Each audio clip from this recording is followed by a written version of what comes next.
Everyone in the diner saw him leave nothing, no cash, no card, not even a glance back. But only one person noticed what he left behind, and by the time the truth surfaced, her life, and his, would never be the same. When the bell above the diner door rang, Maya already knew the man at booth 7 was different. Not because he wore an expensive coat, or because his watch gleamed under the fluorescent lights. People like that came in all the time. It was the way he sat, still, watchful, as if the world had taught him never to relax. Maya wiped her hands on her apron and forced a smile. She practiced that smile for years through late rent notices, through unpaid medical bills, through nights when her 8-year-old son slept hungry while she pretended everything was fine. The smile was her armor. "Coffee?" she asked. He looked up slowly. His eyes were calm but distant, like someone who had seen too much to be impressed by anything anymore. He nodded once. "Black. No sugar, no cream." She brought it without a word. He ordered the cheapest item on the menu. Soup and toast. No complaints, no small talk, just quiet. The diner was loud, plates clanking, fryers buzzing, people laughing. But something about him pulled the noise away.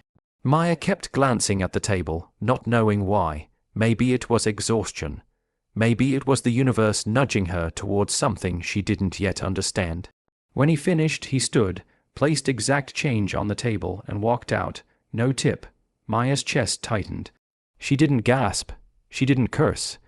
She just stared at the coins like they had personally betrayed her. A zero-tip table wasn't unusual, but tonight it hurt more. Her son's school had called earlier. Another reminder. Another fee. Another threat disguised as politeness. She cleared the table slowly, anger rising and collapsing into something worse: shame. Shame for expecting kindness, shame for hoping. Then she lifted the plate and froze. Underneath it, taped carefully to the table, was a folded note. Her hands trembled as she peeled it off. Around her, the diner buzzed on, unaware that time had stopped for one woman standing between grief and disbelief. Inside the note were only 8 words. "Sometimes 0 is the test. Don't give up." Her breath caught. Confusion replaced anger. Who leaves a message like that? Why? She unfolded the paper further. And that's when she saw it. A key attached to the note, and beneath it, written in neat, deliberate handwriting: "Ask tomorrow. Ask for me." Maya stood there long after her shift ended, the diner empty, the lights dimmed. She didn't know who he was. She didn't know what the key unlocked. She only knew one thing. The man who left a $0 tip had just changed something inside her. And she had no idea how much was about to change outside her life too. Maya barely slept that night. The key sat on her nightstand, and like it belonged to another world. She kept glancing at it, between checking on her son, between staring at the ceiling, between whispering prayers she wasn't sure anyone still heard. By morning, doubt crept in. Maybe it was a joke, maybe a cruel one. People didn't just leave mysteries behind in diners. People left crumbs and excuses. Still, she went back. Same booth, same hour. Her heart pounded every time the door opened. Then he walked in, same calm eyes, same quiet presence. This time he smiled just a little. "You came," he said. She held up the key. "What does this open?" He gestured for her to sit. "My name doesn't matter," he said. "What matters is why you needed that tip." Maya swallowed hard. She didn't want to cry. She was tired of crying. But something about the way he looked at her, like he already knew, broke her defenses. "My son," she said softly. "I work 2 jobs, it's still not enough." He nodded once, not sympathy, understanding. "I grew up watching my mother work herself into the ground," he said. "Everyone praised her strength. No one helped her carry the weight." She frowned. "So you test waitresses?" He didn't flinch. "I test moments," he explained slowly, how he once left generous tips and was thanked without being seen. How money blurred truth. How he wanted to know who noticed absence, not wealth. "You noticed," he said.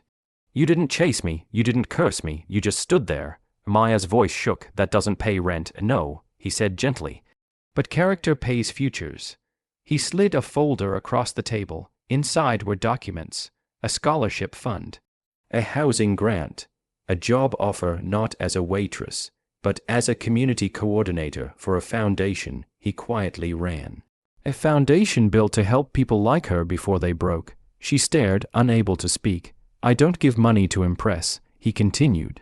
I invest in people who keep going when they think no one's watching. Tears finally fell not from relief alone, but from something deeper. Validation, dignity, and the key, she whispered. He smiled fully this time. It opens the door to your new apartment, closer to your son's school, paid for a year. Maya covered her mouth. I left zero, he said, standing, because sometimes the smallest moment reveals the biggest heart. He walked out again.